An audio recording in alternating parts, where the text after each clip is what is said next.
او عیسی هغې ته وفرمایل چې زه تاسو ته رښتیا وایم چې دلته ځینې داسې کسان ولاړ دي چې هغې به تر هغې نه مري تر څو چې د خدای پاک بادشاهي په قدرت سره په راتلو ونه ویني.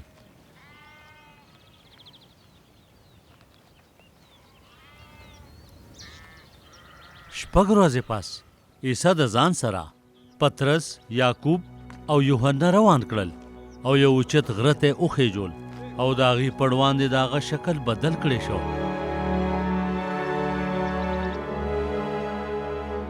د هغه جامې برېښېدونکې سپینې شوې، داسې سپینې چې د ځمکې په مخ چا نه شوې سپینولی. نو هغې ته هلته الیاس او موسی ښکاره شو چې د عیسی سره خبرې کولې.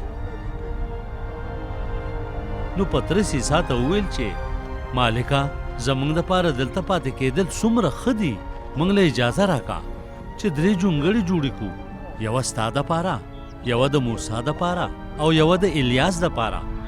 هغه نور نه پوهېده چې څه ووایي ځکه چې هغې ټول یرې اخیستي وو. بیا یوه وریځ راخوره شوه او په هغې یې سورې وکړ او د وریځې نه یو اواز راغلو، دا زما محبوب زوی دی، د هغه خبرې واورئ.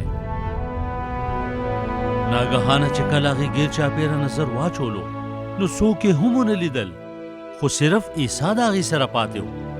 نو کله چې هغې د غره نه راکوزېدل نو عیسی هغې ته حکم ورکړ چې دا هر څه چې مو لیدل د دې په هکله تر هغې چاته څه مه وایئ تر څو چې ابن آدم د مړو نه بیا ژوندی پورته کړی شوي نه وي. هغې دا خبره ځان سره وساتله او په خپلو کې بحث کولو چې د مړو نه د بیا راپاڅېدلو څه مطلب کیدی شي. نو هغې د هغه نه تپوس وکړو چې بیا زموږ د شرع عالمان دا ولې وایي چې الیاس به ضرور ډومبی راځي.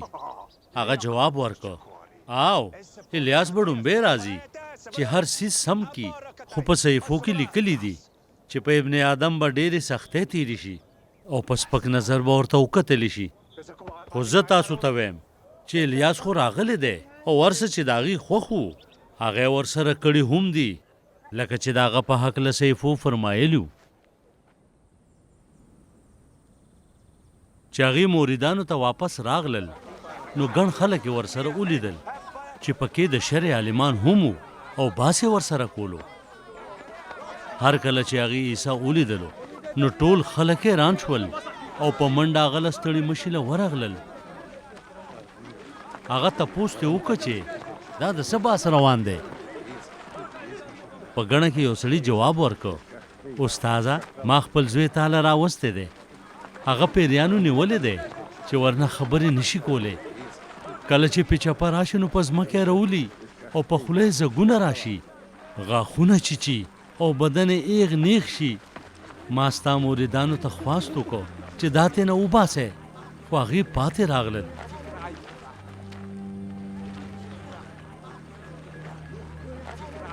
عیسی جواب ورکړ ای بې ایمانه پیړی، زه به تر څو تاسو سره یم او زه به تر څو تاسو زغمم، دې ماله راولی. نو هغې هغه هلک هغه له راوسته او څه وخت چې پیري هغه ولیده نو د هغه وجود یې تو راتو کو او هغه په ځمکه پرېوته، ورغړېده او په خولې زګونه راغلل. عیسی د هغه د پلار نه تپوس وکړه چې څومره موده کېږي چې دی په دې حال دی؟ هغه جواب ورکړه چې د وړوکوالي راسې څو ځله د هلاک کولو دپاره اور او اوبو ته هم غورځولی دی، او که ته څه کولی شي نو په موږ رحم وکړه او مدد را سره وکړه. عیسی ورته وفرمایل چې ته ولې داسې وی چې که ته څه کولی شي؟ د چا چې پوره ایمان وي د هغه دپاره هر څه ممکن دي. د هلک پلار چغې کړې چې زه ایمان لرم خو زما کمزور ایمان مضبوط کا. کله چې عیسی ولیدل چې ګڼ خلک رانږدې کېږي نو هغه پیرې ورټلو. هغه وفرمایل ای ګونګا او کوڼ پیریا، زه درته حکم کوم چې د ده نه راوځه او بیا کله هم مه ورننوځه. هغه په زوره چغې کړې او ډېر یې تو راتو کو او بیا پیرې ته ووته او هلک لکه د مړي په شان پرېوته، بلکې ډېرو ویل چې دی مړ دی. خو عیسی هغه د لاسه ونیولو او په خپو یې ودرولو او هغه ودرېده.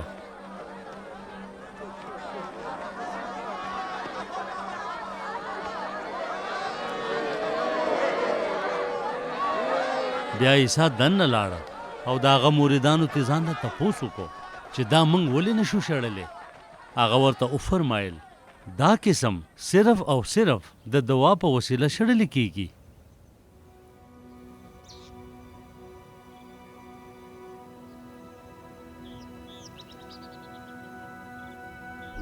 بیا هغې د هغې علاقې نه لاړل او د ګلیل نه واوړېدل.